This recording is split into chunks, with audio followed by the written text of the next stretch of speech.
American president Joe Biden जो है खुद चलकर आ रहे हैं इंडियन प्राइम मिनिस्टर के पास और जादू की चप्पी दे रहे हैं मोदी जी को। इंडिया के प्राइम मिनिस्टर की तरफ से पाकिस्तान के ऊपर एक स्टेटमेंट आई है।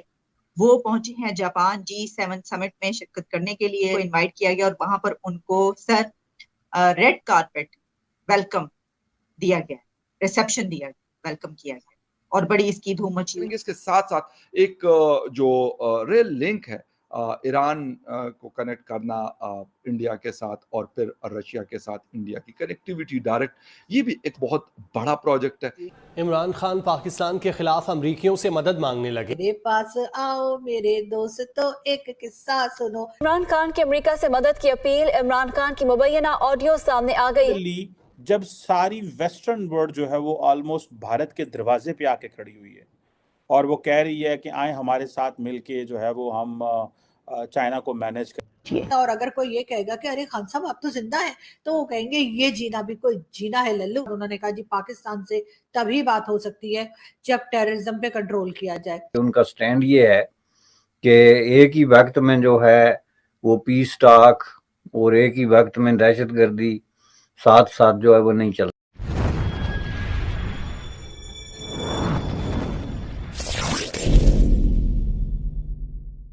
हम करेंगे नरेंद्र मोदी जी की, जो कि आजकल जी जापान में है और वहां पर G7 समिट में गए हैं, जाहिर है, लेकिन ये कर क्या रहे हैं?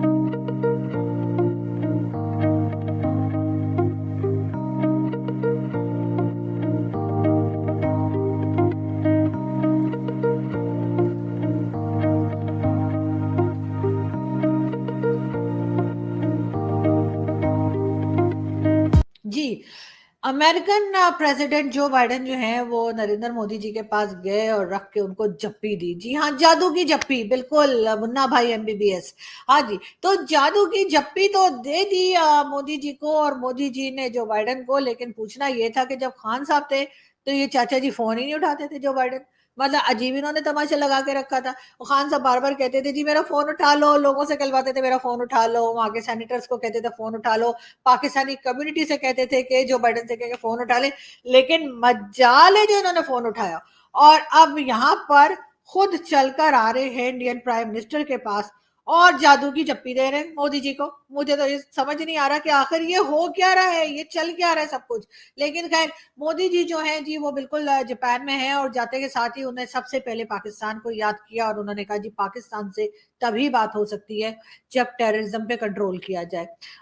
Terror and talk can not go together. ये वाला सेंटेंस मुझे बड़ा पसंद आता है। लेकिन बात सारी ये है कि जी टेरर पे तो टॉक हो सकती है ना, आप मतलब terror and talk can not go together, I can understand. लेकिन आप मुझे ये बता दीजिए कि आप बैठ के उस पर बात तो कर सकते हैं ना। आप मतलब प्लान करते हैं कैसे रोका जाए ये जो यहाँ पे बहुत सारे वो है ना नॉन स्टेट एक्टर्स जो हम बोलते हैं, तो उसके ऊपर बात हो सकती है, उसको कैसे कंट्रोल किया जाए बात हो सकती है और कई और दूसरी चीजें। और दूसरा ये कि हमारी एजेंसीज जो है वो कोशिश कर रही हैं, अब शुरू तो किया है उन्होंने। आप KPK में देख लीजिए, आप TTP को कंट्रोल करने के लिए और वहां पे कई ऑपरेशंस चल रहे हैं, तो वो भी न्यूज आ रही है और मेरा ख्याल है कि भारत भी उस न्यूज के ऊपर यकीनन नजर बना के रखा होगा। एक जो रेल लिंक है ईरान को कनेक्ट करना इंडिया के साथ और फिर रशिया के साथ इंडिया की कनेक्टिविटी डायरेक्ट, ये भी एक बहुत बड़ा प्रोजेक्ट है। इसके पीछे क्या है और कब होगा, कैसे होगा, इस हवाले से बात करेंगे और बात करने के लिए हमें ज्वाइन कर रहे हैं senior political commentator from India Sumit Peer साहब। Sumit ji, thank you very much for joining the show. Thank you Fakhir भाई, thanks for the invitation sir. अच्छा सुमित जी, एक तो G7 एक बहुत बड़ा, G20 बहुत बड़ा फोरम है, लेकिन G7 तो फिर उससे भी बड़ा फोरम है कि दुनिया की टॉप की जो 7 कंट्रीज हैं वो वहां पे इकट्ठी होती हैं। रशिया को इससे निकाला गया, वो भी आपसे खैर अलग से पूछूंगा, लेकिन इस वक्त क्योंकि इंडिया वहां पे प्राइम मिनिस्टर आप लोगों के यानी मोदी जी वहां पे मौजूद है, पाकिस्तान के हवाले से भी उन्होंने कुछ बात की कि बातचीत के लिए हमारे दरवाजे खुले हैं, लेकिन उसके लिए जो उनकी कंडीशन है कि हालात को बेहतर किया जाए बॉर्डर के ऊपर और बाकी चीज़ों के ऊपर, उससे भी आपसे पूछेंगे। लेकिन ओवरऑल अभी जो G7 समिट हो रहा है इस वक्त, दुनिया की इकोनॉमी एक सुना है कि अमेरिका डिफॉल्ट कर रहा है, फलां डिफॉल्ट कर रहा है, एक बड़े मतलब क्राइसिस का शिकार है, पूरी दुनिया की मैं बात कर रहा हूँ। हम पाकिस्तान तो चले हैं, अफगानिस्तान है, ईरान के भी मसले मसाइल है, लेकिन बड़ी बड़ी जो कंट्रीज है उनके साथ ये सारा कुछ चल रहा है। तो होने क्या जा रहा है वैसे, मतलब मेन मुद्दा है क्या इस वक्त जो बात होनी है? देखिए फखर भाई, इस शो पे बुलाने के लिए धन्यवाद। अभी जो मोदी जी का कार्यक्रम है, अभी वो जापान गए G7 के लिए। जापान से वो पापुआ न्यू गिनी जाएंगे, पापुआ न्यू गिनी के बाद वो ऑस्ट्रेलिया निकलेंगे। ऑस्ट्रेलिया में क्वाड की मीटिंग है। अगर आप G7 की बात करें तो G7 थोड़ा आउटडेटेड प्लेटफॉर्म है। G20 G7 से बड़ा हो गया, vis-à-vis international trade, vis-à-vis population and vis-à-vis जो दुनिया के जीडीपी की बात करें। G7 का आज आप सही मायनों में देखें कोई मतलब नहीं है अगर उसमें इंडिया ना हो। इंडिया 20% ऑफ पॉपुलेशन है, वर्ल्ड की 5th बिगेस्ट इकोनॉमी। आप उसके बिना कौन सा G7 करेंगे? आप इंडिया के साथ जैसे कनाडा को क्या कंपेयर करेंगे? कहाँ कनाडा का? बिल्कुल सही है, बिल्कुल सही। तो ये पुराने माइंडसेट का प्रोडक्ट है जो पहले था कि जी वेस्टर्न सेंट्रिक हो, उन्हीं को बुलाया जाए, वो किया जाए। अब आप देखेंगे G7 का कहीं भी मीटिंग हो, कहीं भी कुछ हो, तो हमें इनविटेशन दे के बुला लेते हैं। We are not members, but हमें इनविटेशन देके हमेशा बुला। उन्हें भी पता है यार भारत के बिना मीटिंग करना तो बेमायनी है, it is pointless and useless.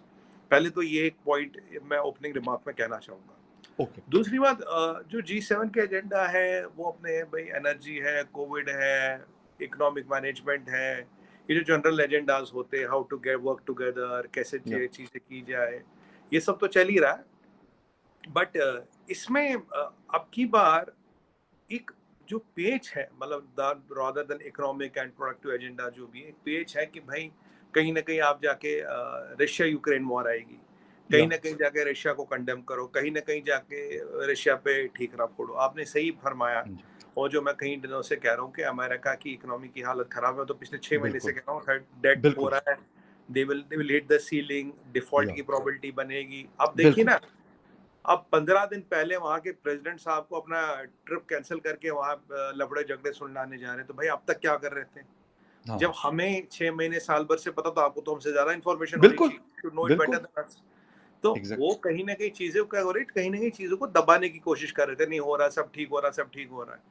आज देखिए अमेरिका में क्या बात हो रही है, डेट सीलिंग की बात हो रही है, डिफॉल्ट की बात हो रही है, चीजों की बात हो रही है। और अब टाइम वो भी नहीं रहा कि आप नोट छापोगे, क्योंकि नोट छापोगे आपकी इन्फ्लेशन काफी हाई है, आपका फेड रेट या इंटरेस्ट रेट ऑलरेडी 5.5 है। 18 महीने पहले 0.5 था, आज 18 महीने बाद 5.5 है, 11 गुना बढ़ा है। There is something which is definitely wrong. Drug problem है वहां पे, ड्रग इमरजेंसी हो गई है बहुत स्टेटों में, काफी मसले मसाइल वहां पे हो गए, इंफ्रास्ट्रक्चर पुराना है, रिवैम्प चाहिए आपको इंफ्रास्ट्रक्चर का। तो ये सब चीजें तो एक साइड पे हो ही रही है ये। और इंडिया के प्राइम मिनिस्टर की तरफ से पाकिस्तान के ऊपर एक स्टेटमेंट आई है, वो पहुंचे हैं जापान G7 समिट में शिरकत करने के लिए, वो इनवाइट किया गया और वहां पर उनको सर रेड कारपेट वेलकम दिया गया, रिसेप्शन दिया गया, वेलकम किया गया, और बड़ी इसकी धूम मची हुई है। और उसी के साथ उन्होंने पाकिस्तान के हवाले से निकी एशिया में उनका एक इंटरव्यू पब्लिश हुआ है, जिसमें उन्होंने ये कहा है कि पाकिस्तान के साथ हम बायलैटरल और नॉर्मल रिलेशंस रखना चाहते हैं, जैसे नेबरिंग कंट्रीज के बीच होते हैं, और कॉन्ड्यूसिव एनवायरनमेंट डिपेंड करता है पाकिस्तान पर, जो कि आप हालात वगैरह दहशतगर्दी चलती रहती है, वो उसकी उन्होंने बात की। थैंक यू जी। ये जो मोदी साहब का ट्रिप है और उनकी जो स्टेटमेंट है, उस हवाले से बड़ी डिस्कशन हो रही है इंटरनेशनल मीडिया में और इंटरनेशनल सर्कल्स में जो इंडिया पाकिस्तान रिलेशन में इंटरेस्टेड हैं। तो पहली बात यह है कि जो उनको रेड कारपेट प्रोटोकॉल या जो एहतराम दिया गया है, वो जाहिर है, आप जब एक मुल्क जो है वो इतने अरसे बाद एक इतने बड़े क्लब में शामिल हो रहा है, जो कि बुनियादी तौर पे दुनिया के मामलात को एक तरीके से कंट्रोल करने वाला क्लब है, तो उसकी अहमियत का वैसे भी जो है, एक आप किसी किस्म का प्रोटोकॉल दें या ना दें, वो ज़ाहिर है कहीं गुना कहीं दर्जे बढ़ जाती है अहमियत। तो उस हवाले से ज़ाहिर है कि इसमें जो है ये इसकी रिफ्लेक्शन आपको नज़र आ रही है, जो उनको वहाँ पे मीडिया अटेंशन या जो प्रोटोकॉल जो लोकल ऑफिशियल्स की तरफ से और इस तरह मिल रहा है।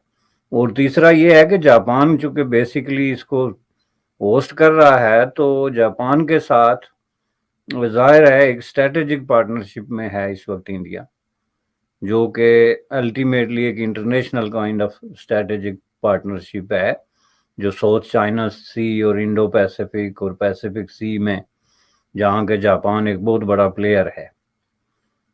तो इस हवाले से जाहिर है उनका भी एक फर्ज बनता है कि वो अपने एक न्यूली फाउंड पार्टनर को जो है वो किस तरीके से एकोमोडेट करते हैं और उसको हाईलाइट करते हैं।